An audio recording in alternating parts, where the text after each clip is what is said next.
Le cuento también que continúan los trabajos en la Asamblea Constituyente para integrar el contenido de lo que será la Carta Magna de la capital. Inició la discusión sobre el dictamen relacionado con el desarrollo y la planeación de la ciudad.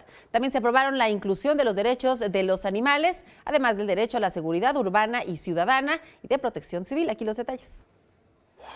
El presidente de la Comisión de Desarrollo Sostenible y Planeación Democrática, Enrique Provencio, presentó ante el Pleno de la Asamblea Constituyente el dictamen de dicho cuerpo de trabajo. Durante su fundamentación, señaló que el contenido del dictamen sienta las bases de una nueva etapa en el desarrollo de la capital, ya que el actual modelo es excluyente, pero ahora se garantiza el derecho a la ciudad.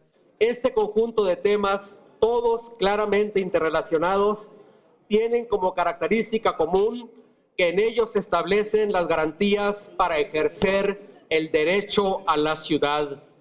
Es el correlato de los derechos ya definidos para construir una ciudad solidaria, productiva, incluyente, habitable y segura. Dijo que en el proyecto se abordan temas clave para la sostenibilidad social, económica y ambiental de la ciudad. Claudia Pastor, integrante de la comisión, señaló que ahora se contará con el Instituto de Planeación Democrática y Prospectiva, el cual será un organismo con autonomía técnica y de gestión encargado de la adecuada planeación de la capital.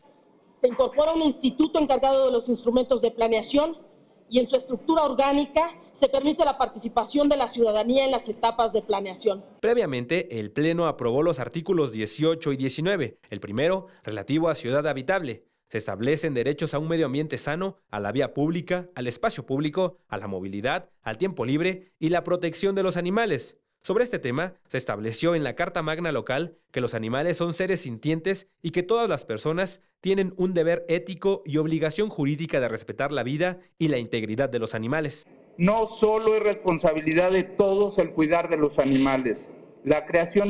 Estamos ante la creación de una mentalidad social de cuidado y tutela que es ideal a esta gran Ciudad de México. El artículo 19, último de la Carta de Derechos, Ciudad Segura, enuncia el derecho a la seguridad urbana y a la protección civil, y lo concerniente a la seguridad ciudadana y la prevención de la violencia y el delito. Andrés Brito en las imágenes, Edwin Hernández, 21 Noticias.